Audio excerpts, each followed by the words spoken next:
Hey, this is Beverly, and I will not be denied. Let's thank God for the controlled fire.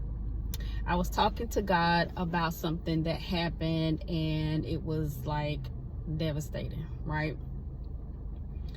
And I told him I understood why it had to happen. There were some things that were going on that were keeping me from becoming who I needed to be and fulfilling the calling on my life. And I don't hear God speak directly to me a whole lot, but when I do hear, I know it's God. And what I heard was it was a controlled fire.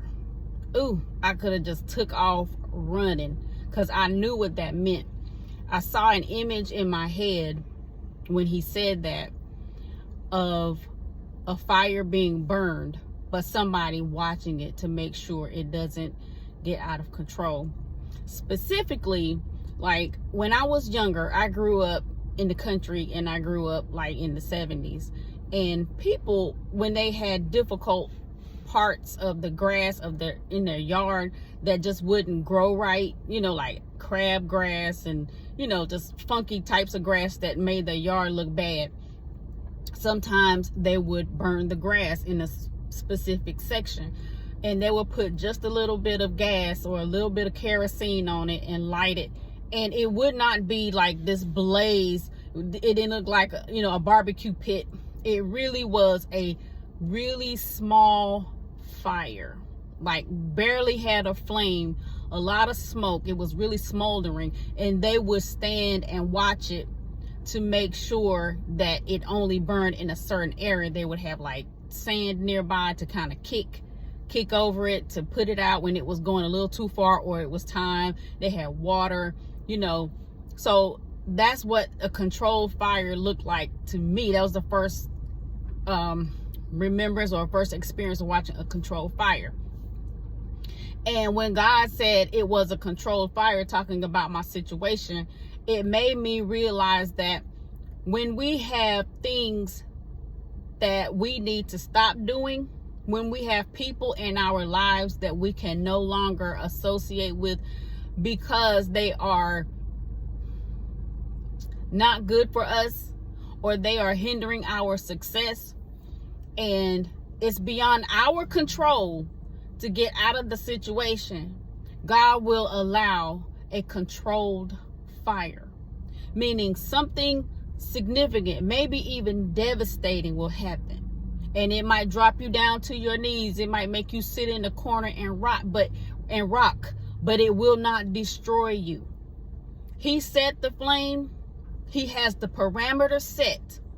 He has the height of the fire set.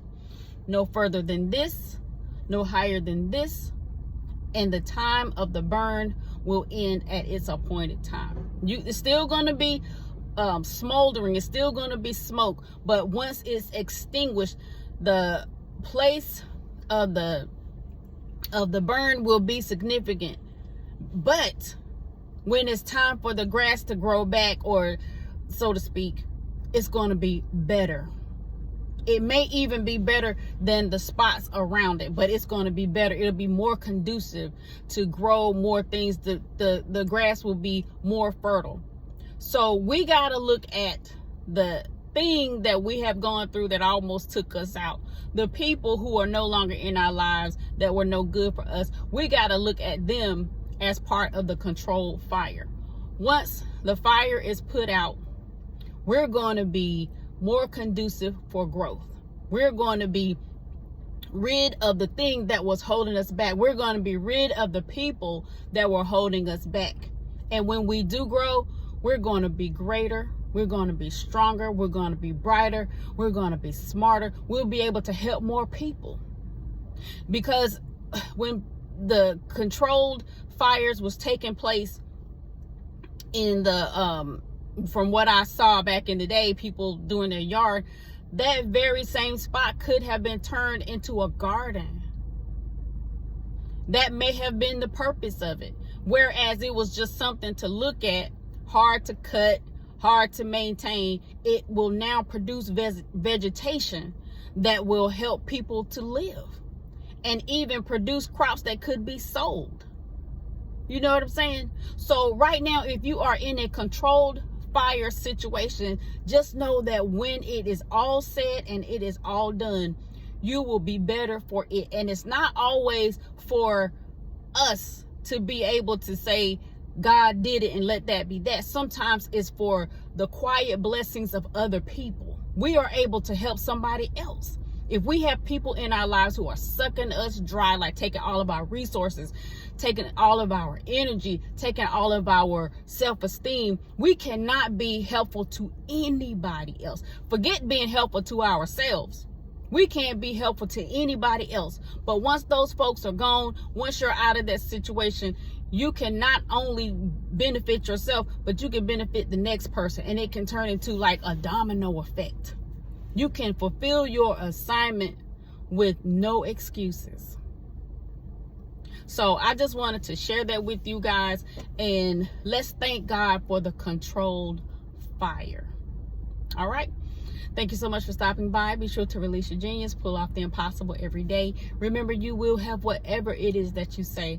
So declare with me today, I will not be denied.